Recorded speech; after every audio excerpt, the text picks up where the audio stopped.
네, 성도님들 다시 한번 인사드립니다. 부산 연제교회 전충환 형제입니다. 반갑습니다. 네, 이렇게 귀한 울산 중부교회에서 성도님들과 함께 교제 나눌 수 있어서 주님께 먼저 영광을 돌립니다. 오늘 제가 좀 나누고자 하는 내용은 한국 교회의 미래와 이주민 사역 이런 주제인데요.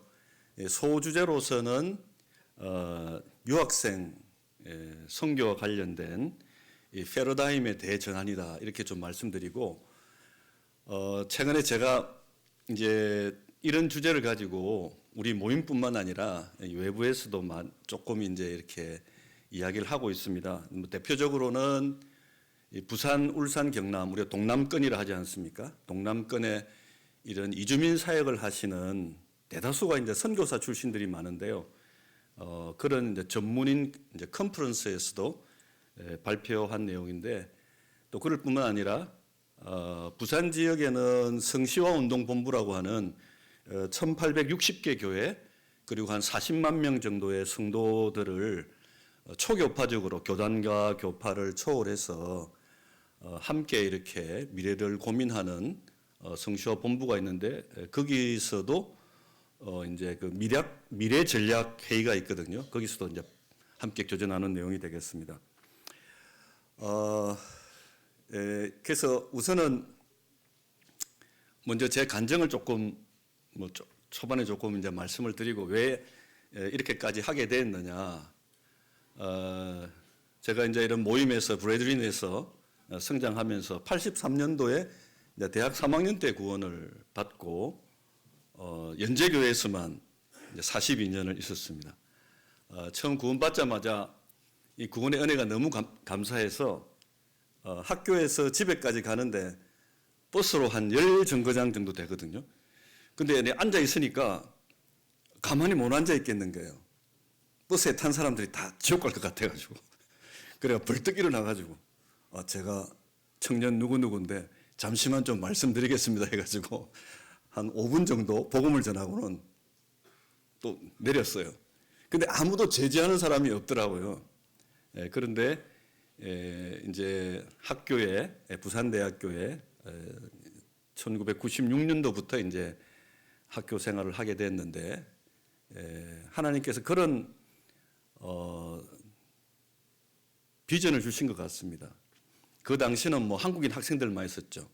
그런데 지난 한 30년이라는 세월이 지나는 사이에 제가 이제 기계과 교수이기 때문에 기계과 선생이기 때문에 울산이나 창원이나 이런 이제 기계 산업의 변화를 30년간 지금도 뭐 거의 매달 현장을 많이 방문하기 때문에 우리 사회의 변화 그리고 또 교회의 변화 그리고 또 대학의 젊은이들의 변화 이런 걸 여러 성도님들과 함께 체험해 오면서 그런 부분에 대해서 이제 지금 앞으로 우리 사회나 우리 교회의 미래가 어떻게 될 것인가 하는 것을 좀 고민하고 있습니다.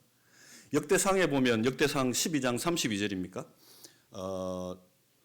그 이제 다윗의 시대가 왔을 때 그 이사갈 자손 중에는 시세를 알고 이스라엘이 마땅히 행할 것을 아는 우두머리가 200명이 있으니 그들은 모든 형제를 통솔 하는 자로서 하나님이 사용하셨거든요. 그런 의미에서 보면 너희는 이 시대를 본받지 말고 오직 마음을 새롭게 함으로 변화를 받아 하나님의 선하시고 온전하시고 기뻐하시는 뜻이 무엇인지 분별하라고 하는 그런 말씀 측면에서 보면 저희들에게 주어진 것 같은 사명이 있는 것 같습니다.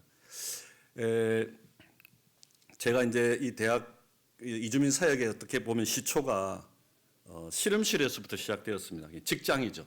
뭐 다양한 직장과 직군이 있는데 저는 이제 학교에 있다 보니까 학교에 처음에 실험실에 믿지 않는 학생들로 가득 차 있었죠. 그런데 한 10년이라는 세월이 지나면서 하나님께서 한 절반 정도의 학생들을 석박사 학생들이죠. 이렇게 크리스찬으로 이렇게 변화시켜 주시고 그런 것을 통해서 사실은 우리 모임뿐만 아니고 뭐 여기 울산에 있는 교회도 오고 부산의 여러 교회에서도 왔던 그런 이제 크리스찬 학생들이 실험실 안에서 이제 이렇게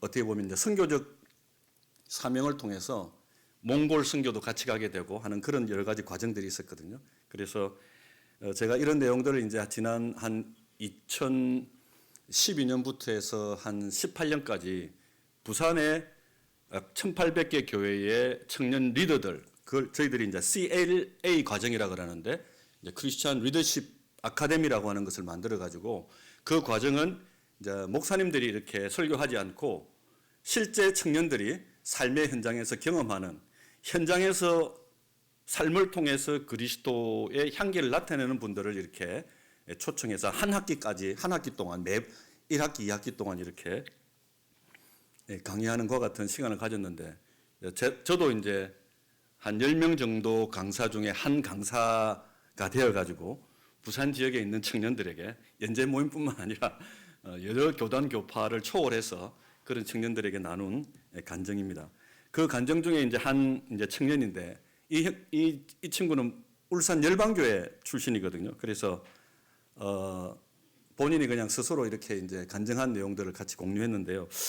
조금 이제 제 이야기가 좀 나오기 때문에 약간 부끄럽긴 한데 뭐 그래도 저희들이 형제자매님이니까 그냥 한번 나눠보겠습니다.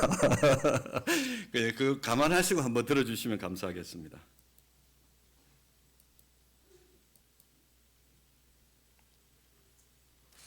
아이고.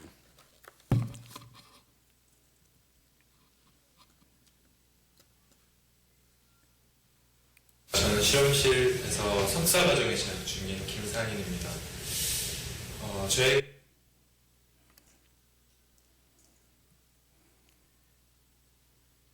저는 실험실에서 석사과정에 재학 중인 김상인입니다.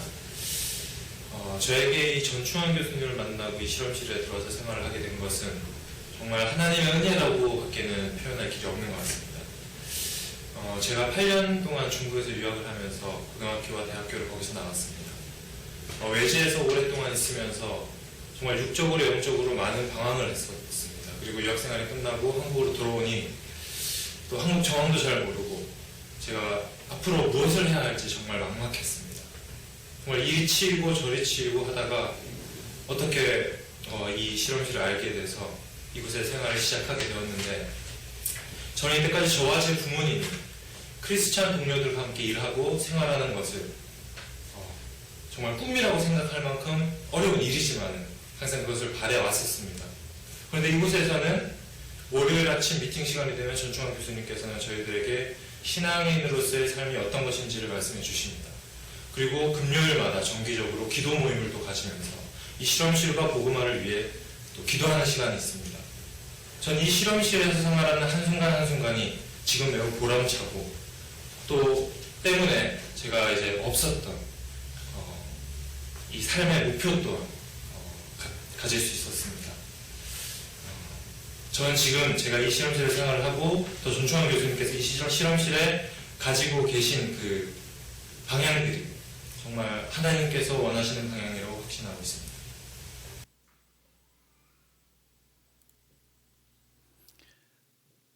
예, 그래서 1단계가 이제 실험실 안에서 가장 가까이 지내고 있는 학생들에게 복음을 전하고 저희들이 그걸 이제 일터 교회라고 하는데요. 실험실에 학생들이 공부하러 왔지만 삶의 의미가 공부가 전부가 아니기 때문에 더 근본적이고 궁극적인 의미를 전달하는 것, 그것이 이제 지난 한 30년간 교회 안에서 주님이 주신 역할뿐만 아니라 저희들이 주중에 삶의 현장에서 나눈 일들입니다. 그런데 이제 제가 지금 소속돼 있는 부산대학교는 사실은 1946년도에 설립된 우리나라 최초의 국립대학입니다. 그리고 이 대학을 설립한 초대 총장님은 윤인구 총장이신데요. 1903년생이시고 일제 때 이 집안이 독립운동가 집안입니다. 동래고등학교를 다니셨는데 일본 선생님 말을 너무 많이 안 들어가지고 정학 처분을 당했어요. 그래서 그 부모님들이 이러다가는 자식을 잃어버릴 것 같으니까 또 크리스찬 집안이니까 이분을 일제 때 일본 동경에 있는 메이지 신학교에 유학을 보냅니다. 그리고 일본을 졸업하고 난 다음에 미국의 청교도들이 메이플라워를 타고 그 도착했던 곳이 바로 이 보스턴, 뉴욕 아닙니까? 그 뉴욕에 있는 프린스톤 신학교에서 석사를 하고 그리고 영국에 있는 에딘버러 신학교에서 철학 박사, 신학 박사를 하고 난 다음에 한국에 들어옵니다.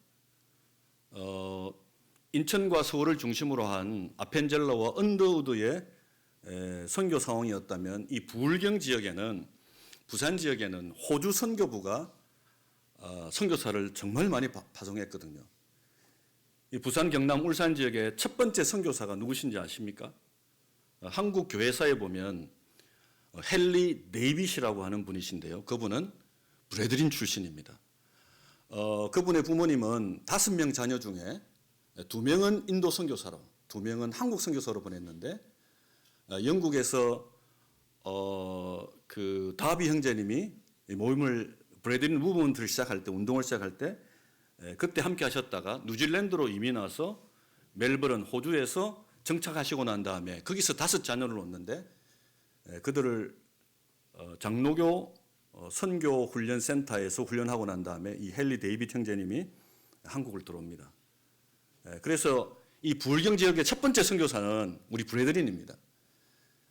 부산대학이 1946년도에 아까 말씀드린 대로 이 호주 선교부가 이 선교사를 보낼 때 거점 교회가 있거든요. 부산에는 부산진교회. 아까 부산진교회 가보면 초대 목사님이 헨리 데이빗 형제님으로 되어 있습니다. 그리고 일신 기독병을 비롯한 수많은 학교들, 일신 여중고라 그러죠. 나중에 이제 동네 여고와 동네 여중으로 바뀌었는데 3.1 독립운동을 일으켰던 아주 중요한 학교이기도 합니다. 이게 다 호주 선교사들이 만든 학교들입니다. 그리고 경남에는 옥봉동 교회라고 하는데 지금의 이제 진주교회죠. 우리 모임의 진주교회는 아니고 장로교 중에 진주교회인데 거기에 1935년도에 첫 목회자로 윤인구 이 초대 총장님이 목사님으로 오십니다.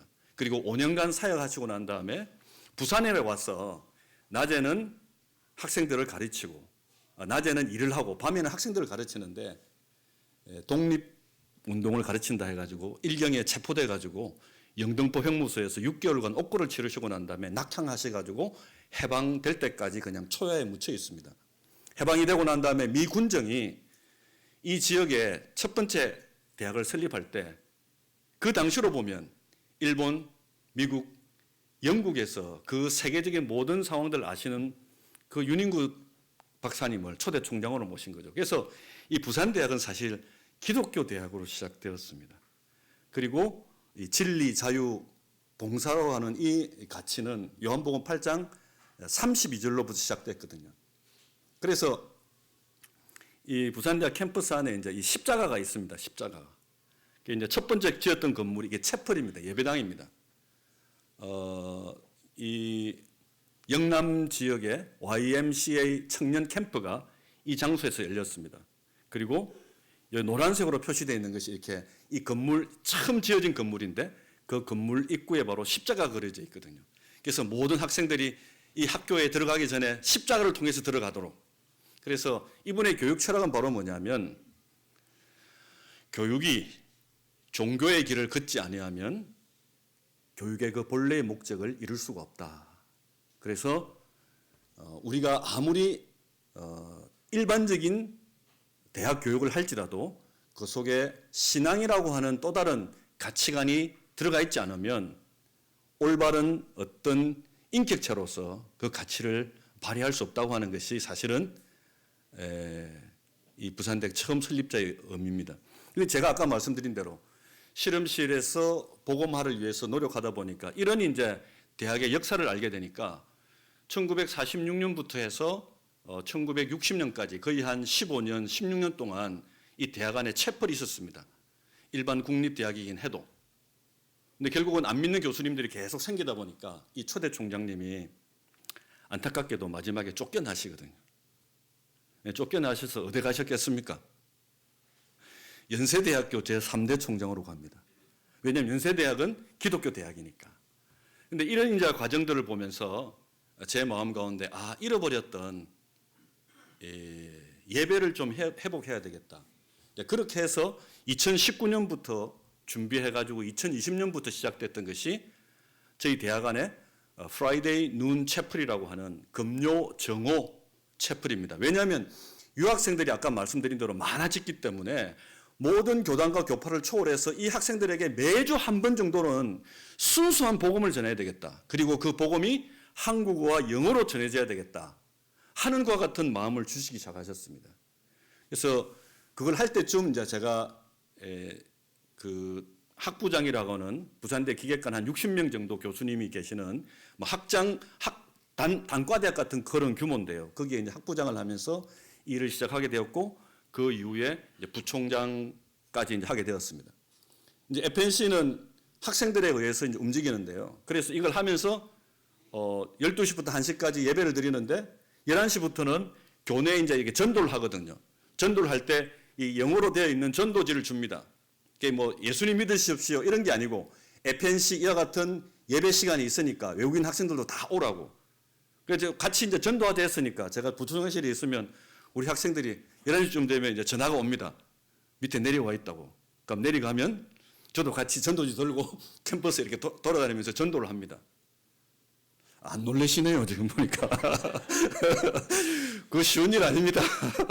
만나는 학생들이 다 알잖아요. 예? 그럼에도 불구하고 내가 왜 여기 부름을 받았느냐 하는 것에 대한 것이 있기 때문에.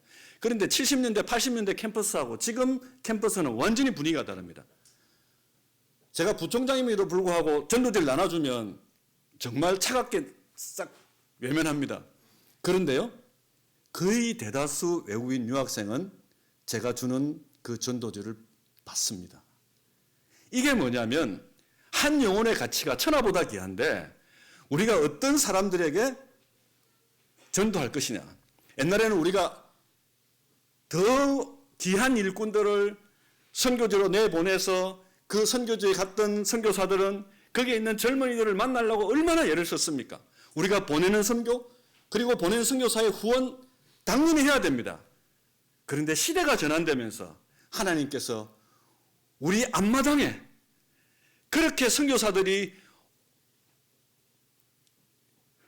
오매불망 그렇게 만나기 원했던 청년들이 우리 주변에 와 있는 거예요. 그렇게 해서 이제 제가 저희들 크리스찬 직원들만 다 할 수 없으니까 전체 교수들, 학부 직원들 다 모아가지고 연말 때 가족 송년회를 하면서 이런 유학생들을 돌볼 수 있는 정단 직원이 필요하다 그래가지고 그래서 우리 전체의 총회에 그 의지를 모아가지고 이 일을 이제 시작하게 되었습니다. 그래서 매번마다 이제 크리스찬 직원들과 교수들이 모여서 이 일을 같이 하자고 이제 서로 협력을 하고 그러면서 2020년부터 해서 한국어와 영어로 이 이제 FNC라고 하는 걸 시작하게 됐죠. 그래서 처음 모일 때 이렇게 이제 FNC가 시작하게 됐고요. 그리고 매 학기마다 우리가 이야기하는 성경의 중요한 진리들을 한 주제를 가지고 계속해서 이제 이렇게 전하고 있습니다. 이번 학기는 그 danger라고 하는 위험이라고 하는 인생을 살아가면서 우리가 당하는 여러 가지 가치관의 위험들 그리고 이 세대의 위험들을 또 이야기해주고 있습니다. 이런 걸 이제 하다 보니까 이게 한 5년 동안 알려져 가지고 뭐 CCC의 박성민 목사님 같은 경우도 오셔가지고 여기서 이제 같이 교제 나누기도 하고 매주마다 60-70명 정도 되는 유학생들이 이곳에 와서 영어와 한국어로 동시에 전해지고 있는 이제 복음을 듣고 있습니다. 제 아내도 거의 요즘 이제 매주 이렇게 이제 참석하고 있습니다. 그 지금 이제 캠퍼스 선교 단체들이 거의 이제 와해됐다고 표현할 수 있는데요. 선교가 잘 안 되는 거죠. 그런데 유일하게 어떤 면에서 유일하게보다는 하나님께서 이 FNC를 만들어 가지고 선교 단체들이 이곳에 다 모여 가지고 함께 학생들을 모으고 예를 들어 내비게이터 우리 모임하고 비슷하지 않습니까? 내비게이터가 코로나 기간 동안에 신입생이 아무도 없었습니다. 근데 내비게이터 학생들이 내비게이터에 오라고 전하지 않고 FNC에 오라고 전합니다. 그럼 FNC에 오면 FNC에서 많은 이제 이렇게 교수님들과 직원들이 또 이렇게 찬양하고 굉장히 분위기가 밝거든요. 그런 걸 보면서 와 이게 참 좋네. 그러고 난 다음에 뭐냐면 내비게이터 바이블 스타디로 데려갑니다. 근데 지금 2019년도에 신입생이 한 명도 없던 내비게이터가 지금 거의 한 20여 명 정도 되고 있습니다. 그래서 이게 그래서 저희들이 이제 이게 선교 플랫폼이다 이렇게 얘기를 하고 있거든요. 그래서 이제 이런 선교 단체 간사들에게 시대의 변화라든지 특히 부산시나 정부가 유학생 정책을 어떻게 하는지 막 이렇게 막 캠퍼스에서 이 복음에만 집중하다 보면 어떻게 보면 이 세상에 돌아가는 걸 잘 모를 수 있지 않습니까? 그래서 그런 정보들을 이제 제공해 주는 거죠. 그리고 이제 최근에는 저희 모임과 가장 유사한 미국에 있는 남침례교에서 이제 이런 소식을 알고 저희 부산대학 캠퍼스 에펜스에다가 선교사를 파송을 했습니다. 이분들은 이제 멕시코에서 넘어온 이민 3세대인데요. 그 개비라고 하는 자매인데요. 지금 매주마다 이제 이렇게 같이 찬양하면서 학생들을 섬기고 있고 이 부모님 어머니신데 어머니도 교육학 박사세요. 그래서 지난번에 연제교회에 와서 어떻게 이민 생활하면서 미국에 건너오게 됐고 또 어떻게 자녀를 키웠고 하는 그와 같은 내용들을 간증을 나누기도 했습니다. 이번 학기에도 저에게는 이제 그 베트남에서 유학생이 한 명 왔거든요. 보통 유학생이 이렇게 오면 학부나 대학원에 오는 학생들을 교수님들이 공항에 잘 안 나가죠. 그런데 제가 95년, 96년도에 이렇게 아내와 함께 애들 데리고 미국 갔을 때 그 한인교회가 참 따뜻하게 맞아주고 거기 같이 숙식하고 정착하는데 참 많은 도움을 줬거든요. 어떻게 보면 이 유학생의 선교는 우리가 그냥 예수 믿으십시오 하는 그 핵심적인 진리를 전하는 건 전도지만 선교는 중앙에 전도를 두고 외부에는 아까 말씀드린 대로 호주 선교부가 왔을 때 헨리 데이빗 형제님이 했던 것처럼 병원도 세우고 학교도 세우고 다양한 이와 같은 일들이 어떻게 보면 선교적 가치를 가지고 있습니다. 그래서 공항에 나가서 학생을 맞이하는 거죠. 그래서 물어봅니다. 보통 이제 여기 하노이 대학에서 왔는데 하노이 공항에서 밤 12시 출발하거든요. 그러면 부산 공항에 아침 7시에 도착합니다. 제가 물어보죠. 하노이 공항 출발할 때 누가 나오셨냐 이렇게 물어봅니다. 공항에 떠날 때 그럼 누가 나왔을 것 같습니까? 예? 부모님. 부모님 두 분. 무려 28명이 나왔습니다. 이렇게 유학생 한 명은 유학생 한 명으로 그치는 게 아니라 마치 이 고구마 줄기처럼 한 가문, 한 집안 어떻게 보면 수백 명이 연결되어 있다고 보면 됩니다. 그런데 부모님이 5남매거든요. 5남매 그 다 나오시고 그리고 사촌들이 다 나온 거예요. 아직 대학을 들어가지 않은 사촌들 12명이 또 나온 거예요. 그러니까 이 해외 선교의 똑같은 현상이 지금 국내에서 지금 일어나고 있다는 겁니다. 우리가 모르는 사이에. 그래서 제가 아까 말씀드린 대로 이 학생을 맞이하고 난 다음에 같이 아침에 식사하고 기숙사까지 넣어주면서 아까 초대 총장님이 세웠던 그 채플 예배당에 가서 이 대학이 어떻게 세웠는지 기독교의 가치가 무엇인지 벌써 처음 만날 때부터 이 일이 시작되는 거예요. 그래서 여기 정착에 와가지고 이미 돈 벌고 이 사회에 적응하면 복음의 기회가 상당히 놓쳐버립니다. 최근에 이제 한 일반 교회에서 이제 저보고 이제 와서 이 이주민 사역에 대해서 또 유학생 사역에 대해서 부탁을 해서 주일날 오후 8시에 갔습니다. 저녁 8시에 갔는데 청년들 한 30명 정도가 있어가지고 그 교회는 한 1000명 정도 되고 그 중에 이제 청년들이 한 400명 정도 되는 교회인데 유학생이 없는 거예요. 그래서 가서 이 이야기를 하면서 마지막에 뭐냐면 이 유학생 사역이나 이주민 사역은 어려운 거 아니다. 이미 하나님께서 우리들에게 교회에 초청할 사람들이 이미 우리 주변에 있는데 우리가 그들을 모르고 있었다. 그래서 한번 오늘 당장이라도 내가 직접적이든 한 사람을 거치면 교회 데리고 올 수 있는 리스트를 한번 다 작성해 보라고 하니까 굉장히 리스트가 많이 작성이 되더라고요. 그래서 함께 이걸 가지고 먼저 기도하자. 그 강의를 마치고 난 다음에 한 2주 뒤에 연락이 왔는데 보니까 한 소그룹에서 벌써 유학생을 초대해가지고 같이 생일 잔치하고 볼링도 치고 이와 같은 일들이 이미 시작됐다고 사진을 보내주더라고요. 오전에 우리 교사들하고 그런 부분을 좀 나눴거든요. 자, 그래서 한 사람입니다. 우리가 교회라고 하는 교회 전체가 움직인다 이렇게 생각하지 마시고 오늘 성도님들이 내 일터에서 내 이웃집에서 제가 대구에 우리 모임에 가서 이걸 간증했는데 어떤 한 자매님이 이렇게 얘기하시더라고요. 지금까지 유아원 일들을 많이 해왔는데 자기 유아원에도 다문화 애들이 온다는 거예요. 근데 그 애들에게 복음을 전해야 되겠다, 교회에 초대해야 되겠다는 것을 한 번도 생각해 본 적이 없다는 거예요. 아, 형제님 말씀 들어보니까 내가 다음 주부터 그분들 좀 초대해 봐야 되겠다고. 예, 그렇습니다. 이미 우리 주변에 많이 연결되어 있고 수많은 사람들이 이미 들어와 있습니다.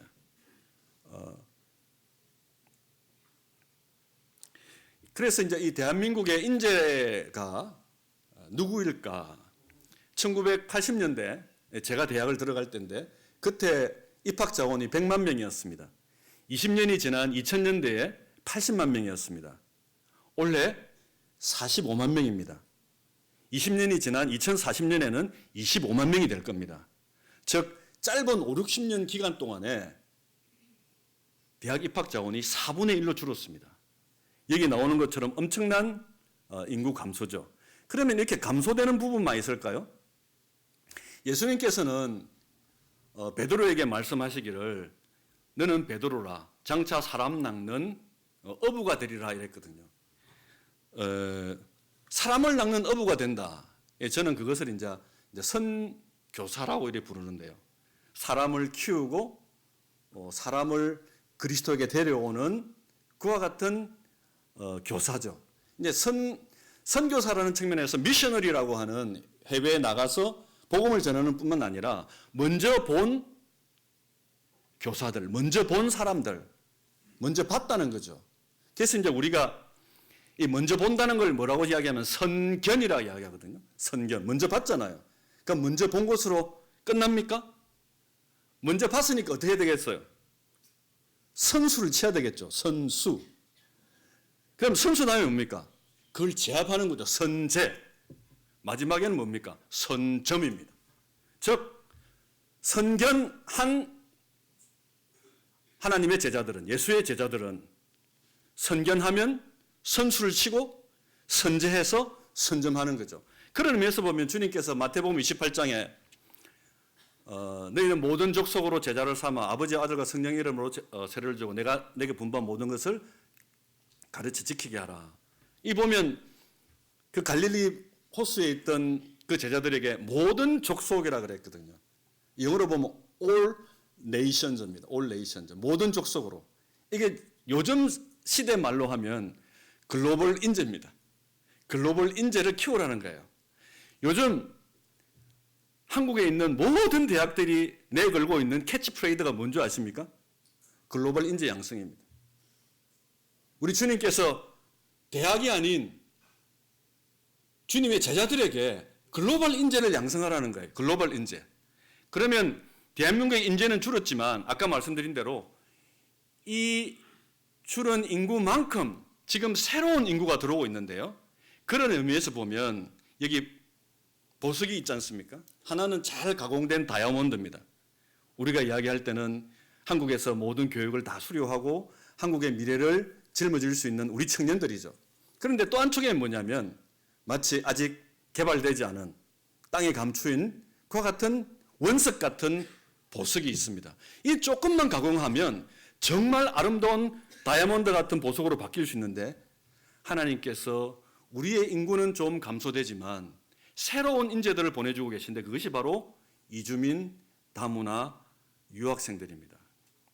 우리가 감소되는 어떤 인구의 숫자로만 가지고 실망하고 좌절하기보다는 하나님께서 우리 사회에 보내주고 있는, 우리 국가에 보내주고 있는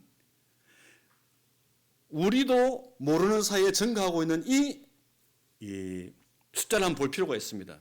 그래서 이것을 이제 우리가 선교적 관점에서 보면 미션 perspective라고 이야기합니다. 하나님의 관점에서 보는, 선교의 관점에서 보는 시각을 달리하는 거죠. 이 세대를 본받지 않는 것입니다. 하나님의 선하시고 온전하시고 기뻐하시는 뜻이 무엇인지 하는 그와 같은 관점에서 보는 거예요. 그래서 이 관점이 바뀌지 않으면 선교는 이루어질 수가 없습니다. 미션 퍼스펙티브, 선교적 관점에서 보는 겁니다. 우리 사회를.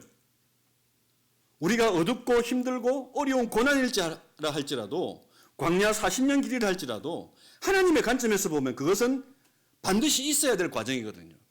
그런 의미에서 보면 우리 인구는 감소되지만 유학생이 25만 명, 앞으로 5년 내에 배 이상 늘어나게 되고 외국인 수가 260만 명, 인구의 5% 이상이 되면 다문화 사회로 들어간다고 이야기하는데 우리는 이미 5%를 넘어서서 다문화 사회의 입추에 이미 들어와 있습니다. 그것뿐만 아니라 외국인들이 한국인으로 귀화되는 숫자가 매년 6%씩 증가하고 있습니다. 더 놀라운 것은 다음 세대, 초, 중, 고 다음 세대, 이 외국인들이 한국에서 와서 낳은 자녀들이 28만 명이나 됩니다. 그래서 이 주일학교가 한국인 학생들뿐만 아니라 다문화 주일학교가 곧 될 수밖에 없는 거죠. 아, 그러면 베트남, 몽골, 중국 이 주일학교를 그러면 그 말도 모르는데 어떻게 하면 되노? 이렇게 물으시잖아요. 걱정하지 마십시오. 얘네들이 다 한국말 너무 잘해요. 제 연재교회도 몽골 주일학교 하는데요. 몽골말 하지 않고 한국말로 다 합니다.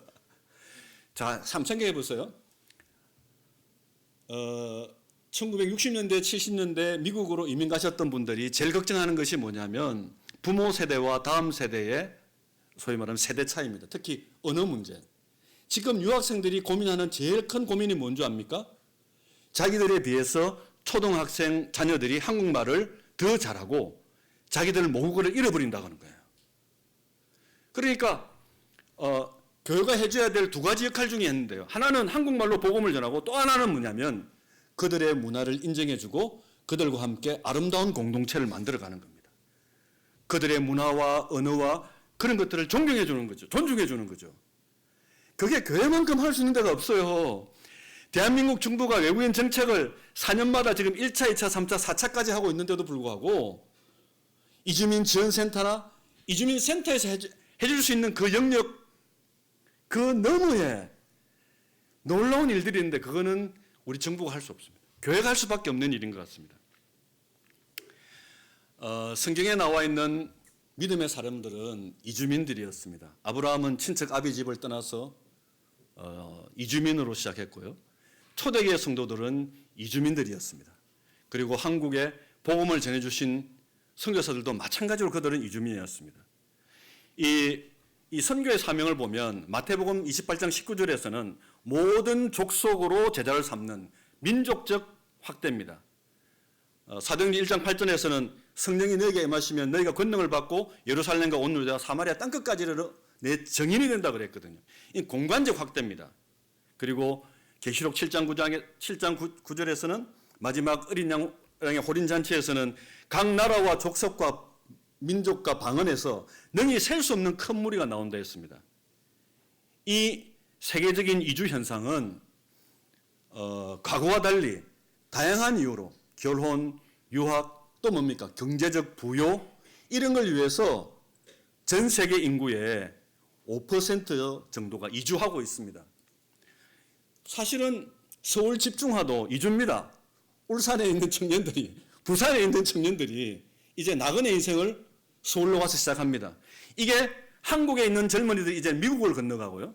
또 외국에 있는 학생들이 한국으로 넘어오는 전 세계는 이제는 뭐냐면 이주화하고 있다는 거예요.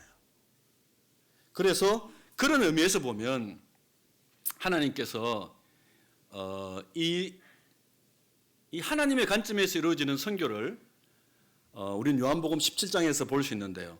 아버지께서 우리 주 예수 그리스도죠. 나를 세상에 보내신 것 같이 나도 그들을 세상에 보내었고 예수님의 제자들을 우리를 이렇게 이 땅에 오신 첫 번째 선교사가 주님이었고 주님도 우리를 세상에 보낸다고 말씀해 주셨습니다. 그래서 이것은 정말 하나님이 계획하시고 하나님이 이루시는 선교죠.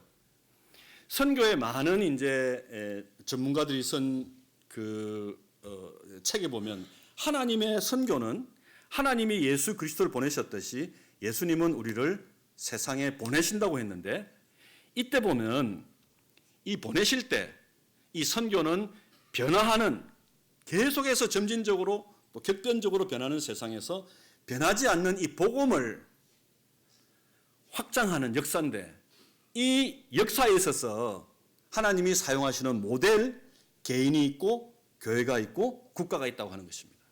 그런 측면에서 우리 대한민국을 한번 볼 필요가 있다는 거죠. 그것을 아까 제가 말씀드린 대로 미션 퍼스펙티브, 선교적 관점에서 보는 겁니다. 세상 사람들이 이야기하는 어떤 슬퍼할 때 슬퍼하고 뭔가 세상적인 귀한 것을 얻었을 때 기뻐하는 그런 차원이 아니라 우리 역사를 하나님의 관점에서 보는 거죠. 고려와 조선을 지나서 우리는 정말 고종이 대한제국을 세우려고 했지만 일제에 의해서 패망했습니다. 그리고 해방되자마자 우리는 6.25라고 하는 동란을 겪었죠. 7, 80년 전에 대한민국은 이 땅에서 이 전 지구의 200여 개 이상 국가 중에 가장 가난하고 가장 원조를 많이 받아야 됐던 나라였습니다. 1950년 한국 전쟁이 일어났을 때 유엔군이 대다수 젊은이였습니다. 한 번도 한국 땅을 밟아보지 못했던 젊은이들 170만 명이 이 한국 전쟁에 참전했습니다. 그중에 4만 명의 젊은이들이 죽었는데요. 90% 이상이 미군이었습니다. 한마디로 대한민국은, 이게 지금 부산에 있는 유엔 묘지인데 정말 희망이 있었을까? 그런데 70년이 지난 이 시점에서 대한민국은 2050 국가가 되었습니다. 3050이 되었습니다. 5천만 명이라는 인구가요, 이게 작은 인구가 아닙니다. 대한민국이 세계 15번째거든요. 아까 핀란드, 노르웨이 500만 명, 1000만 명 정도 되는데, 그 다음에 두바이 한 200만 명 정도 되거든요. 그 정도 인구가 4만 불, 5만 불 되는 거는 오케이, 그럴 수 있어요. 5천만 명이 모두 다가 3만 불 이상의 국가가 되는 것, 그거 쉽지 않습니다. 한국이 2012년도에 2050 클럽에 가입했고 2021년도에 3050 클럽에 가입했습니다. 이거는 기적 중의 기적입니다. 이 땅에서 일본을 제일 별로 보는 민족이 한 사람이 있거든요. 드디어 2023년도에 대한민국의 실질 소득 가치가 일본을 추월했습니다. 그럴 뿐만 아니라 2022년도에서는 세계에서 가장 강력한 나라 순위에서 우리가 일본을 제끼는 것은 어느 정도 한국 사람 특성상 이해가 돼요. 그런데 민주화나 또는 이 산업화의 체계 가운데서 독일, 영국, 프랑스를 제낀다는 것은 정말 유럽인들이 놀랄 일이에요. 대한민국이 프랑스를 제끼고 세계 6위가 되었습니다. 이런 일들이 왜 일어나며 어떻게 일어났었을까요? 만약 이것이 어떤 한 사람, 몇몇 지도자에 의해서 이 나라가 이곳까지 왔다면 우리는 지도자에 의해서 금방 또 무너질 수도 있을 겁니다. 그냥 만약 이 일을 이루신 분이 하나님이시라면, 하나님의 관점에서 본다면 대한민국은 어떨까요? 그런 관점에서 보는 것이 바로 뭐냐면 미션 퍼스펙티브입니다. 하나님께서 우리 가정과 교회와 이 국가를 사용하시고 한국 교회를 사용하시는 것을 우리는 깊이 인식할 필요가 있을 것 같습니다. 대한민국에 이제 유학생들이 이렇게 많이 들어오는 것을 선행지표로 보는 것이 바로 뭐냐면 각국에 있는 한국어를 배우는 젊은이들의 숫자입니다. 폭발적으로 한국어를 배우고 있습니다. 왜냐하면 한국어 시험을 치야 한국에 들어올 수 있으니까. 대표적으로 지금 네팔, 캄보디아, 우즈베키스탄, 스리랑카 엄청나게 많은 외국의 학생들이 지금 한국어를 공부하고 있고요. 그 이유는 바로 뭐냐면 경제적 차이입니다. 저희들 연제교회도 지금 네팔, 아까 몽골 교회, 중국 유학생 사역, 이제 네팔 사역이 한 2년 전부터 시작됐는데 네팔 학생들이 엄청 많이 들어오고 있습니다. 네팔이 작은 나라가 아닙니다. 3,500만 명입니다. 네팔은 우리하고 GDP 차가 25배가 납니다. 이주하는 그 동력 중에 하나가 뭐냐면 선진국으로 간다는 거예요. 그 말은 뭐냐면 젊은이들이 볼 때 우리는 한국인이니까 한국 사회에 여러 가지 어려운 점이나 불평들이 많으시죠. 불만들이 많으시죠? 제가 다 압니다.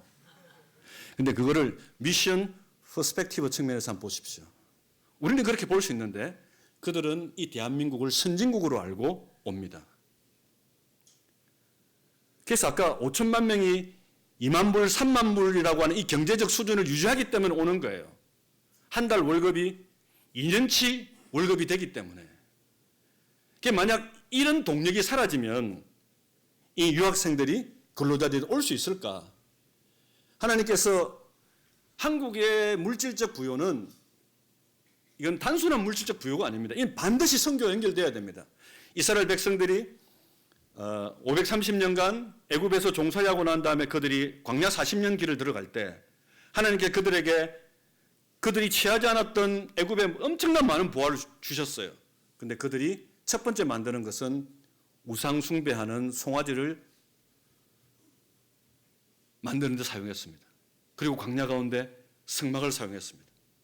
우리의 물질이 만약 하나님께 쓰임 받지 않으면 탐심은 우상 숭배다 그랬지 않습니까?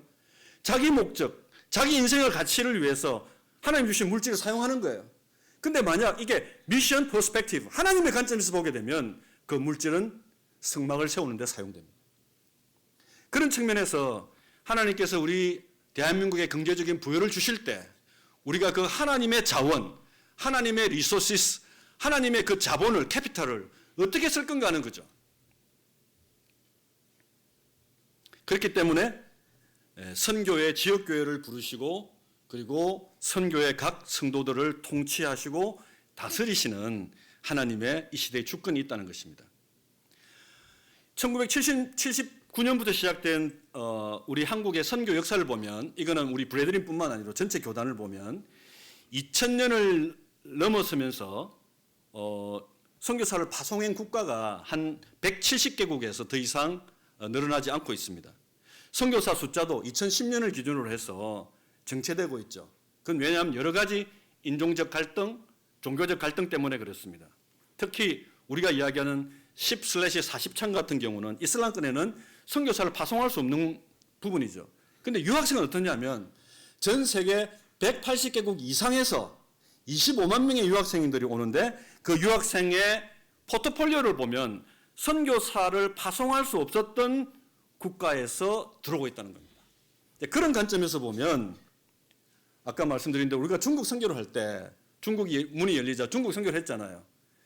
한국 사람이 중국 사람한테 선교했던 것이 아니라 저 연제교에서 파송했던 이상한 형제님은 중국에 가서 중국에 있는 조선족들, 조선 중국 사람들한테 복음을 전했거든요. 한국말로. 그래서 그 교회가 세워진 거예요. 지금 어떻습니까? 대한민국에는 180개국 사람들이 왔기 때문에 그들 민족에게 그들의 은혜로 지금 복음 전할 수 있는 놀라운 일이 생겼고요. 만약 유학생 때 구원받은 성도가 있다면 그는 다시 본국으로 돌아갔을 때 우리가 이야기하는 또 본국에서 복음을 전해지는 거예요. 그러니까 M1 선교가 가능한 자신의 고국의 말로 그런 측면에서 보면 선교사가 발송할 수 없는 국가로부터 그리고 구원받은 유학생이 본인의 말로 본인의 민족에게 복음을 전하는 그와 같은 현상이 지금 캠퍼스에서 일어나고 있다는 거죠. 그 대표적인 경우가 연제교회에 있는 연제 몽골 교회가 되겠습니다. 우리 대한민국의 인구 변화를 아까 제가 말씀드린 대로 그냥 국가의 어떤 소멸이나 수도권 집중화나 이런 부정적인 측면에서 우리는 너무 많이 들어왔습니다. 근데 그걸 만약 하나님의 관점에서 본다면 현재 80억 인구가 2100년이 되면 100억이 된다고 합니다. 근데 유일하게 대한민국의 인구는 감소되고 있죠. 왜 하나님께서 이 일을 하실까? 제가 말씀드리는 것은 인간의 책임이 없다 이런 뜻이 아니라 미션 퍼스펙티브 측면에서 보자는 거죠. 하나님의 관점에서 보자는 거죠.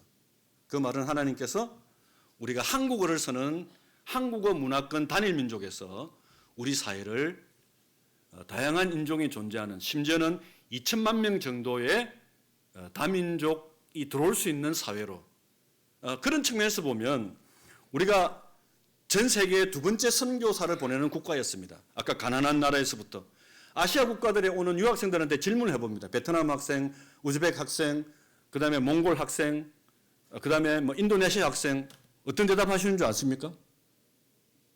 개인이 더 좋은 문화에서 사는 것, 이것도 있지만요. 거의 대다수가 한국을 배우고 싶답니다. 한국을 잘 사는 나라라고 하는 그런 차원에 보는 게 아니라 자기들처럼 가난한 나라에서 어떻게 이렇게 선진국이 됐지? 그것을 보고 싶어 한다는 거예요. 이렇게 이 교회들에게 주어진 절호에 어떻게 보면 선교적 문이 지금 열리고 있는 거죠. 예. 황소희 형제님 필리핀 선교사로 보낸 것으로 책임이 끝난 게 아닙니다. 지금 제가 말씀드리는 게. 예. 그래서 저희들이 이제 이상한 형제님 96년에 선교사 파송해서 2004년도에 다시 들어오시고 2004년부터 저희들이 중국 유학생 성경 공부를 시작했는데 지금 교회 안에 중국 모임이 있고 또 몽골 모임이 있잖아요. 이게 보면 어떻게 보면 저는 연제교회나 울산 중부교회는 정말 하나님께서 우리들에게 정말 귀한 특권을 주셨다. 이 선교에 참여할 수 있는 이 선교 역사에서 보면 1517년도에 루트가 종교개혁을 일으켰습니다. 근데 200년이 지나고 난 다음 1700년대에도 사실은 선교가 이루어지지 않았어요. 근데 그때 이 선교를 폭발적으로 일으킨 분들이 독일의 경건주의자들입니다. 그들의 대표적인 분들이 바로 스페너, 플랭크, 진젠돌프입니다. 진젠돌프 형제님은 정말 우리가 귀하게 봐야 되는데요. 그 당시 체코와 폴란드 지역에서 신구교 간에 전쟁이 일어났죠. 그냥 전쟁이 아닙니다. 죽고 죽이는 그런 전쟁이었습니다. 그런 전쟁을 피해서 한 무리들이 밀려서 독일까지 들어왔죠. 그게 바로 모라비안 형제단입니다. 우리 브레드린도 모라비안 형제단으로부터 그 순례하는 교회에 보면 나와 있거든요. 근데 그 모라비안 형제단들이 체코나 폴란드에서 밀려서 독일까지 왔는데 있을 데가 없는 거예요. 그때 뭡니까? 아까 독일의 경건주의자 중에 한 리더였던 진덴돌프 형제님이 그가 백작이었거든요. 자기의 영지를 그 모라비안 형제들을 위해서 제공해 줍니다. 이 모라비안 형제들이 12명 중에 한 명의 선교사를 보내는 18세기, 19세기에 무려 2,500명의 선교사를 보내는 어마어마한 선교적 형제 그룹입니다. 그들은 그 당시 남아프리카 그리고 미국 그리고 뭐 인도까지 수많은 선교사들을 보냈거든요. 그들은 바로 뭐냐면 진덴돌프 형제님은 바로 자기의 영지에 들어왔던 그 당시 지금으로 보면 난민이죠. 전쟁을 피해서 들어왔던 그들에게 자기의 그걸 나눠준 겁니다. 우리가 받았던 주님의 은혜를 우리를만 위해서 사용하는 것이 아니라 이 땅에 이주민들을 위해서 제공할 수 있는 그런 믿음이 필요한 것 같습니다. 현재 우리 이제 대한민국은 아까 2012년에 2050 클럽을 가입했고 2021년에 아까 인구의 정점을 찍었습니다. 5,100만 명이죠. 근데 이 5천만 명이라고는 인구는 늘어났지만 그와 같은 시대상 중에 우리는 여러 가지 사회적인 갈등, 불평등, 또 높은 자살률, 서울 집중화, 인구 소멸 이런 걸 가지고 있습니다. 그런데 이런 인구의 위험 신호를 넘어서는 현실적으로 보면 정말 뭔가 암울한 것 같은 그 신호 너머에 있는 하나님의 메시지가 있는 것 같습니다. 아까 제가 말씀드린 대로 수많은 유학생들이 오는 이유는 아까 선진국의 어떤 부여거든요. 그것이 바로 인구 5천만 명이 유지되는 것이 기본적으로 중요한 전제인 것 같습니다. 그래서 만약 인구 5천만 명을 우리가 유지한다 하면 앞으로 2070년 그리고 2090년대에는 최소한 한국인 3천만 명, 다민족 2천만 명의 시대, 즉 인구의 40% 지점까지도 다민족 사회가 될 수 있는 가능성이 지금 있는 것 같습니다. 그 이유는 뭐냐면 첫 번째 유학생의 유입의 지속화, 그 다음에 귀화하는 이주민의 급증, 그 다음에 여기 나와 있는 것처럼 전 세계에 흩어져 있는 대한민국 인원이 750만 명인데 코리안 디아스포라가 최근에 다시 한국으로 돌아오고 있습니다. Back to Korea. 제 동기들이 한 30년 이상 미국이나 캐나다에서 살다가 최근에 보니까 막 한국으로 막 들어오고 있는 거예요. 예. 그래서 뭐 부산에 지금 인구 소멸 지역이 어디냐면 영도, 서구, 중구거든요. 근데 그게 지금 들어가 있는 거예요. 왜냐하면 자기들이 와서 보니까 우리는 인구가 소멸된다면서 막 부산이 없어진다, 울산이 없어진다 하는데 건물에 들어와 보니까 아, 부산 살만하네. 야, 30년 전에 비해서 와 이래 영도가 좋아졌노? 이러면서 막 거기 들어오는 거예요. 아파트 값 너무 싸다. 이러면서. 예, 그래서 참 그런 관점에서 우리가 볼 때 하나님께서 우리 인구 대전환을 통해서 다민족 사회로 우리를 전환시키고 계시는데 최근에 보면 인구 5% 이상이 되는 외국인 다문화 지역이 11곳에서 97곳으로 늘어나고 있습니다.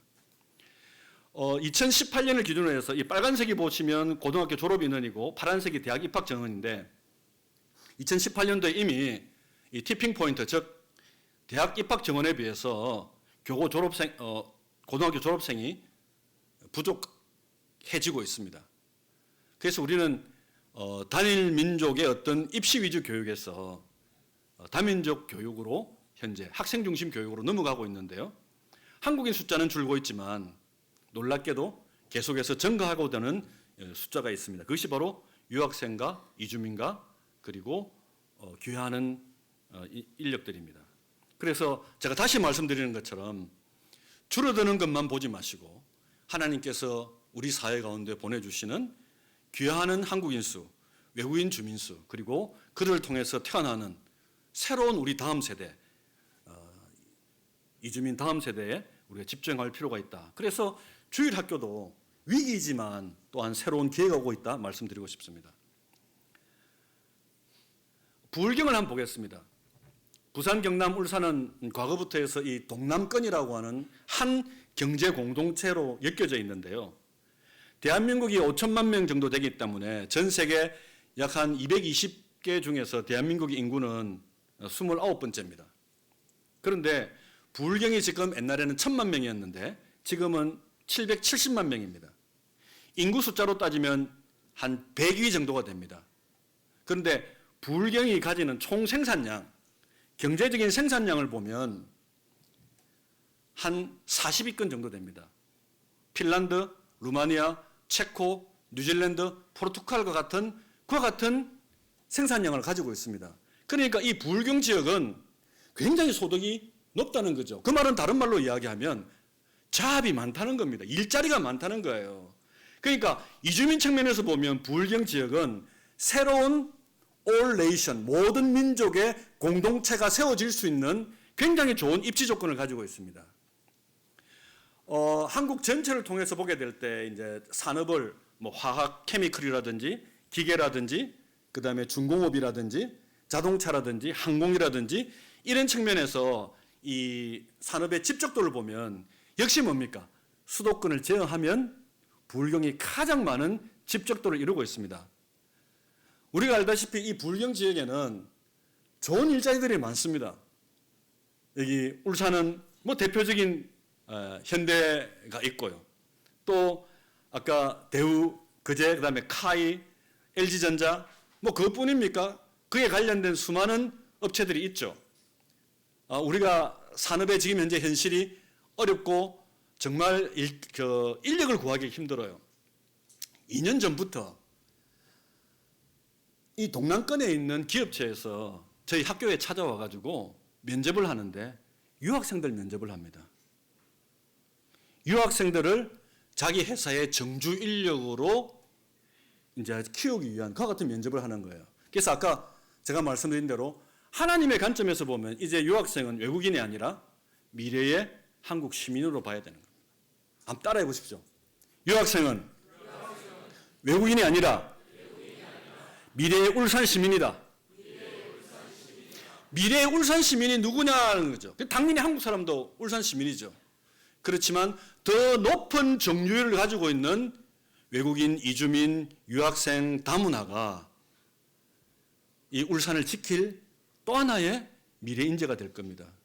그들을 누가 받아주고 그들을 누가 우리 미래의 한국 시민으로 받아줄 것인가. 그것이 이제 중요한데요. 이 동남권에는 이제 이 대기업들 있지 않습니까? 뭐 예를 들어서 LG전자 같은 경우는 이미 기업체는 글로벌 경영을 하고 있습니다. 전 세계에 생산지가 19군데 되어 있고 R&D 연구소만 하더라도 7군데입니다. 그러니까 이게 이제 LG에서 나온 자료인데요. 한국 인구는 2020년에서 2050년 이렇게 젊은이들이 줄어드는데 인도는 늘어나고 있고 나이지리아 같은 아프리카에서는 엄청나게 늘어난다는 걸 알고 있는 거예요. 이게 뭐냐면 한국은 유능한 해외 인재의 활용이 크게 증가할 것이므로 내수형 기능성 R&D 인재보다는 글로벌 리더십을 갖춘 인재의 육성이 필요하다. 즉 그 말은 뭡니까? 국내에 있는 우리 한국 학생뿐만 아니라 글로벌 마인드를 가지고 대한민국을 선진국으로 알고 이 대한민국에 오는 많은 글로벌 인재들이 이 울산으로 부산으로 들어온다는 것은 우리 사회의 희망일 수 있다는 것을 우리가 인식할 필요가 있다고 생각이 됩니다. 국방산업은 어떻습니까? 대한민국이 참 이 국방산업 생각하면 왜 이렇게 우리 국방산업이 발전했죠? 북한 때문 아닙니까? 한편으로 생각하면 참 이게 미우면서도 또 이거 생각해보면 참 신기한 것도 있어요. 대한민국이 지금 현재 군사력 5위입니다. 전 세계. 방산 수출은 현재 9위지만 앞으로 4위까지 올라갈 것이라고 합니다. 독일이나 중국을 제킨다고 합니다. 국방과학기술은 현재 9위인데 앞으로 6위까지 올라갈 것이라고 합니다. 이 국방산업도 앞으로 미래 인력이 필요한데요. 여기도 마찬가지로 제가 이렇게 방문해 보니까 참 외국인들 들어가기 쉽지 않은 것 같은 장벽이 있지만 시간이 지나면서 이들이 시민권을 가지고 또 이들이 이곳에서 정착하게 됐을 때 그 다음 세대들이 지금 초등학교, 중학교, 고등학교 다니는 이주민 세대들이 우리나라의 중요한 K방산도 지킬 다음 미래 세대가 될 수 있다고 저는 생각을 합니다. 그런 측면에서 보면 아까 얘기한 대로 이 동남권 울산, 부산, 경남은 이주민 선교에 어떻게 보면 연합운동이 필요하지 않겠느냐. 감사원에서 낸 보고 자료인데요. 여기 울산을 빨간색으로 표시했고 부산, 울산, 경남이 있습니다. 2017년도에 저희들이 아까 제가 770만 명이라 했는데 2017년도에는 790만 명이었죠. 2047년이 되면 650만 명, 무려 140만 명이 줄어들고요. 앞으로 한 40년이 지나면 470만 명, 220만 명이 줄어듭니다. 울산은 어떻습니까? 울산은 앞으로 40년 뒤가 되면 한 45만 명이 줄어들면서 뭐냐면 94만 명, 2067년에는 60만 명대로 이제 떨어집니다. 그러니까 이게 지금 저희들이 하나님의 어떤 이와 같은 손길을 우리가 절대 우리가 거부할 수 없는 것 같습니다. 그런 측면에서 봤을 때 불경이 가지고 있는 우리가 그리스도인으로서 하나님의 관점에서 선교적 전망을 좀 봐야 될 필요가 있지 않느냐. 부산, 경남, 울산의 지자체 단체장이 하나님으로 한번 생각해 보자는 거죠. 하나님께서 이 불경 지역을 경영하시는 경영자로 생각해 본다면 불경 지역의 인재들은 수도권으로 움직입니다. 수도권으로 움직이는 순간 그들도 역시 이주민이 되는 거죠. 그러면서 또 한국에 있지 않고 또 글로벌로 나갑니다. 미국이나 다양한 국가로.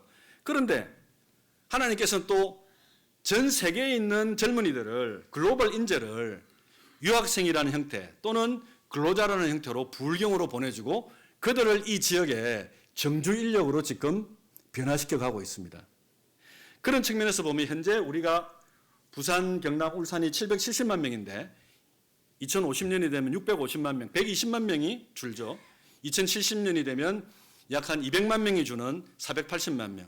그래서 제가 말씀드린 대로 지금 현재 우리나라 전체의 이주민이 한 250만 명 정도 되는데 10% 정도가 불경에 살고 있습니다. 25만 명 정도.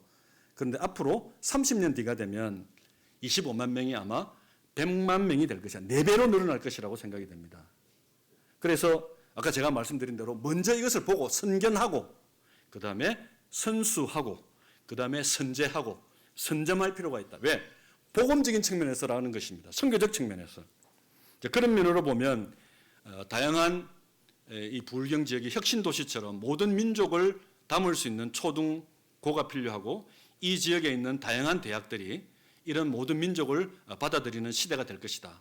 그래서 현재 다문화 인재 전형이라든지 또 글로벌 인재 전형 이런 전형들이 결국은 대한민국의 정주 인력으로 된다는 거죠. 그래서 제가 이 부산 성시아운동본부의 일반 교회 이제 목사님들 향해서는 제가 이런 이야기를 합니다.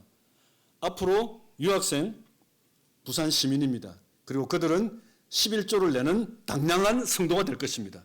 그들이 곧 집사와 장로가 될 것입니다. 그리고 그들을 교회의 리더로 세우는 교회가 되지 않으면 우리 부산에는 희망이 없습니다. 이런 이야기를 합니다. 그럼 울산은요? 똑같은데 지금.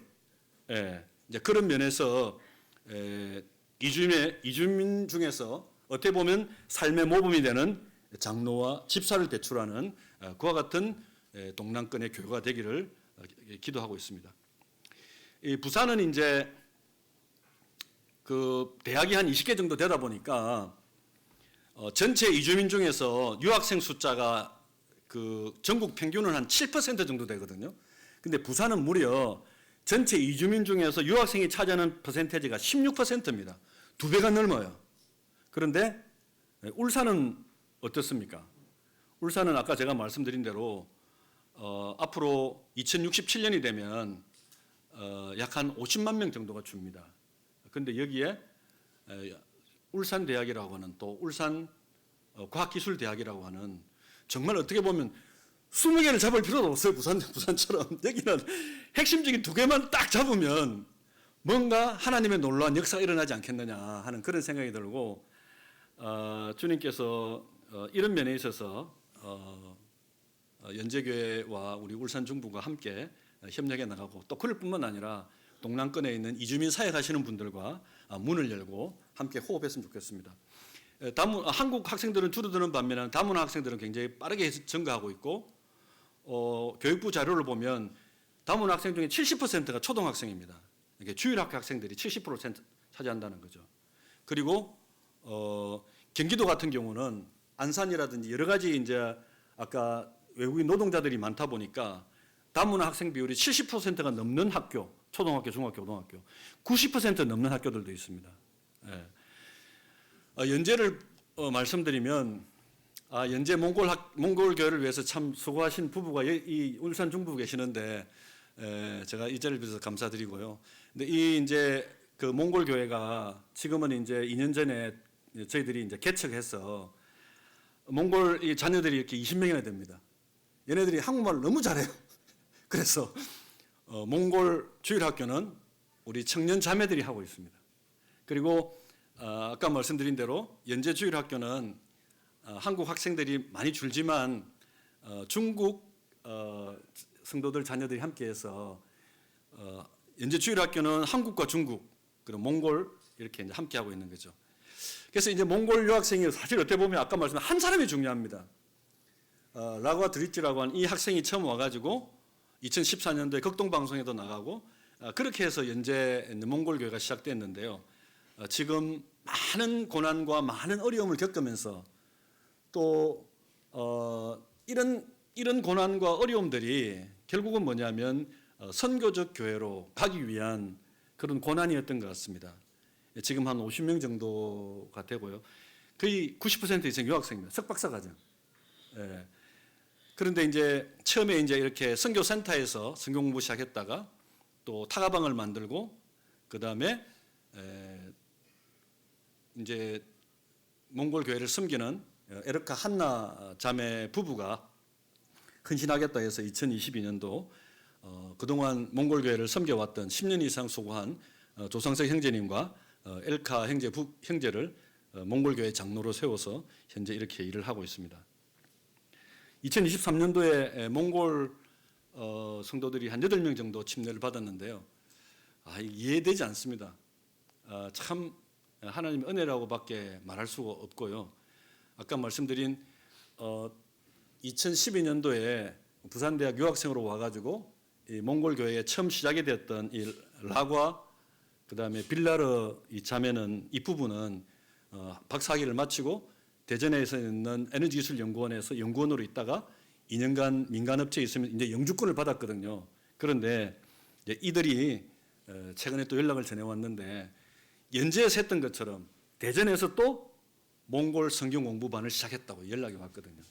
그러니까 이 결국은 뭐냐면 이거는 우리가 그들과 함께 해주고 함께 오랫동안 버텨주면 그들이 결국 그들 민족에게 복음을 전하고 교회를 이룬다는 거죠.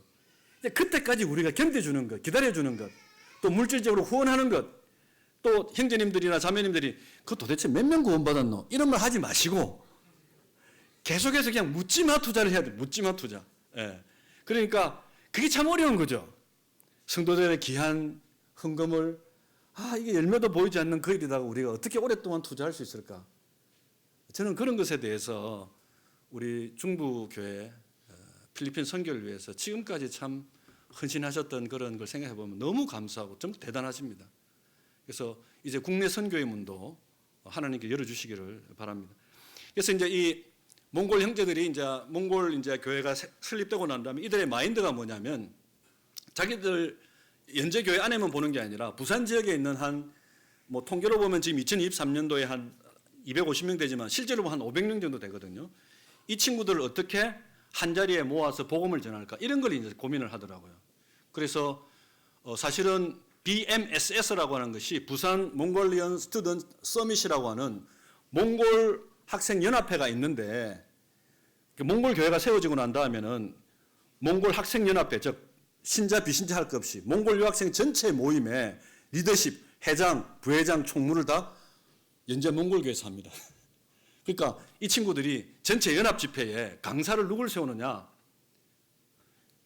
믿음을 가지고 유학생으로 와서 구원받고 그리고 아주 모범적인 삶을 살아가는 유학생들을 형제 자매들을 스피커로 세워가지고 그들을 통해서 복음을 전하고 있는 거예요.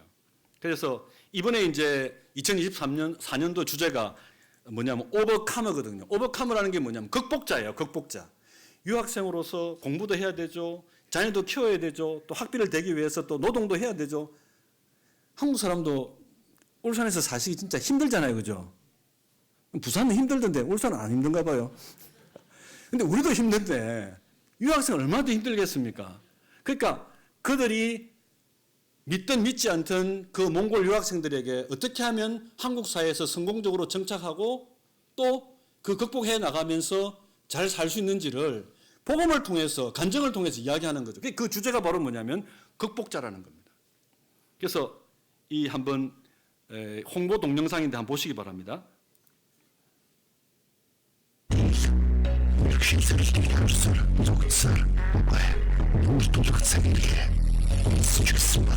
Тоосон хүн залуу хэрхэн хүй дээр бат зогсох вэ?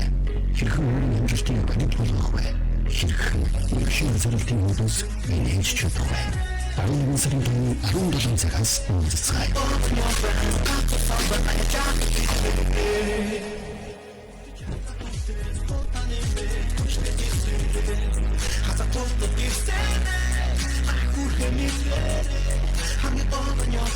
이 내용 안에 보면 끝까지 가보는 거야 이렇게 돼 있잖아요. 끝까지 가보는 거야. 지금 힘들고 어렵지만 끝까지 함께 가보자. 연재계에도 그동안 뭐 행사 많이 했는데 지금까지 만들었던 홍보 동영상 중에 이 최고예요. 최고. 우리가 생각하는 것 이상으로 유학생들 포텐셜 잠재력을 가지고 있습니다. 교회의 미래의 일꾼 될 수 있습니다. 믿고 그들에게 맡기면 해냅니다. 그래서 이제 이 선교라는 것이 고난과 선교는 같이 가는 거지 않습니까? 너는 그리스도 예수의 좋은 병사로 나와 함께 고난을 받아라 그랬는데 바울과 함께 고난 받는 것이 결국은 바울이 당했던 고난이 우리한테도 결국 있을 수밖에 없지 않습니까? 이게 강수지 세계적인 발레리나의 발이고 박지성의 발입니다. 화려하게 보이는 세계의 그 최고의 그들이 보이지 않는 곳에 흘렸던 피땀을 한번 생각해 볼 수 있는데 이건 누구 발이겠습니까? 손흥민입니다. 손흥민 발이 깨끗하네요 보니까. 그런데 참 이 고난은 우리가 피할 수 없는 것 같아요. 그래서 이 이주민 또 유학생 사역에 대한 그와 같은 일들을 시작하는 데 있어서 이 고난이 반드시 있다고 하는 것을 말씀드리지 않을 수 없습니다. 이게 올해 9월 8일 날 해운대 백사장에서 12만 명이 모였던 행사거든요. 이때 처음으로 부산교회가 1000명의 유학생들을 초청했습니다. 그리고 6개 언어로 통역했습니다. 동시통역. 거기에 러시아어, 영어, 몽골어, 베트남어 이렇게 들어가 있었거든요. 몽골어 통역은 연재 몽골교회가 했습니다. 그래서 참 지금 이제 부산 성시운동본부는 내년도에 국제부를 따로 만들어 가지고 이주민들에 대한 교계 차원에서의 어떤 정책을 함께 이제 시작하려고 하는데요.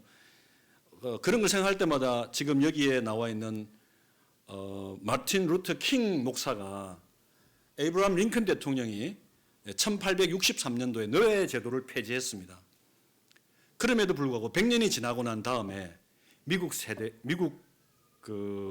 간에 여전히 흑백 간의 갈등, 특히 이제 남침례교 종교적으로 보면 굉장히 보수적이고 또 선교를 했던 기간이지만 여전히 애틀란타나 미시시피나 조지아에서 흑백 간의 갈등이 있는 걸 보면서 마틴 루터 킹 목사가 우리의 다음 세대는 그들이 가지고 있는 피부색으로 평가받지 아니하고 그들이 가지고 있는 인격으로 평가받는 시대, 그리고 한 테이블에서 형제자매로 서로 사랑을 나눌 수 있는 그런 시대를 꿈꾸는 거죠. 그것이 바로 마틴 루터 킹 목사가 이야기했던 I have a dream이라고 하는 연설입니다. 저는 우리 함께 꿈을 가지자. We have a dream. I가 아니고 We have a dream. 그래서 마틴 루터 킹 목사의 그 연설을 잠시 요약해서 번역을 해서 올려드립니다. 한번 보시기 바랍니다.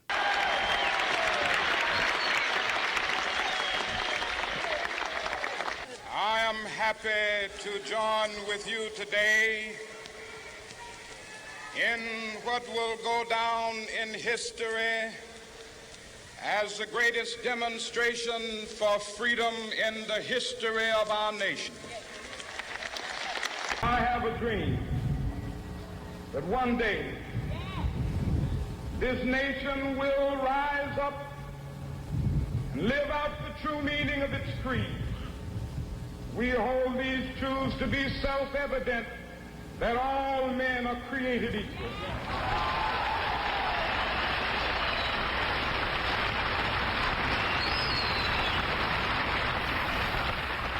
I have a dream that one day on the red hills of Georgia, sons of former slaves and the sons of former slave owners will they be able to sit down together at the table of brotherhood. I have a dream that one day, even the state of Mississippi, a state sweltering with the heat of injustice, sweltering with the heat of oppression, will be transformed into an oasis of freedom and justice. I have a dream. My 4 little children will one day live in a nation where they will not be judged by the color of their skin, but by the content of their character. I have a dream today. 예, 함께 기도하겠습니다. 아버지 하나님, 오늘 이 시간 한국교회의 미래와 또 이주민 사역이라고 하는 주제로 우리 울산 중부 형제자매님들과 함께 교제케 하심을 감사합니다. 저희들이 하나님의 뜻을 다 알 수 없는 미약한 존재임을 이 시간 고백드립니다. 하나님께서 성령을 통해서 저희 가정과 또 교회와 국가를 다스리시고 또 하나님의 몸된 바 교회 안에 있는 지체들이 또 저희 자신들이 또 성도들이 이 시대에 우리에게 주어진 하나님의 뜻을 분별하고 그와 같은 하나님의 뜻에 저희들이 순종함으로 주님께서 이루시고자 하는 선교 한국, 보내는 선교에서 이제는 더 확대되어 들어온 이주민과 유학생들에게 더 많은 놀라운 하나님의 복음을 전거하고 그들이 또한 이곳에서 정착할 뿐만 아니라 그들의 나라로 돌아가서 선교사로서 활동하는 그와 같은 미래를 저희들이 꿈꿀 수 있도록 허락해 주옵소서. 예수님의 이름으로 기도합나이다. 아멘. 예, 감사합니다.